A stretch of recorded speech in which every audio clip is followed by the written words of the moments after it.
Hi friends, good evening అందరికి. అందరూ ఎలా ఉన్నారు? నేనైతే చాలా బాగున్నాను. ఈ రోజు పెద్ద తమ్ముడు బర్త్డే అనమాట. యాక్చువల్లీ నేనైతే మర్చిపోయాను. నా విషయంలో అయితే నా బర్త్డే అయితే మర్చిపోయిన మాటే ఉండదు. తమ్ముడి దగ్గర నుంచి గంట కొట్టినట్టు కరెక్ట్ 12 గంటలకి నాకు విష్ చేస్తాడు. అందరికంటే ముందు విష్ చేసేదంటే అది మా తమ్ముడు. నేటి వరకు గుర్తుంది, ఈ రోజే మర్చిపోయాను. తమ్ముడు కోసం అయితే చికెన్ బగారా బర్త్డే రోజే మా తమ్ముడు బర్త్డే.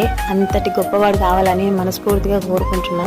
వయసులో నాకంటే చిన్నవాడే కానీ ఆలోచనలో చాలా పెద్దవాడు మా తమ్ముడే. చిన్నప్పటి నుంచే వాడి ఆశలను, ఆటలను, అన్ని చిన్న చిన్న సంతోషాలను కూడా వదులుకున్నాడు. చిన్న వయసు నుంచే పెద్ద బాధ్యతని భుజాన మోస్తున్న మా తమ్ముడు. ఇల్లు, ఆఫీసు, మా కుటుంబం తప్ప ఇంకో ఆలోచన ఉండదు వాడికి. వాడు నాకు పేరుకే తమ్ముడు. నాన్న తర్వాత నాన్న వాడు. నాకు చెప్పకుండా సర్ప్రైజ్ చేసామన్నమాట మేము. చిన్నోడైతే ఆఫీస్కి వెళ్ళిపోయాడు అనమాట. వీడు ఇంట్లోనే ఆఫీస్ వర్క్ చేస్తున్నాడు ఈరోజు. అందుకే మాకు ఇలా కుదిరింది. చిన్నోడితో ఆట పట్టిస్తున్నాడు చూడండి.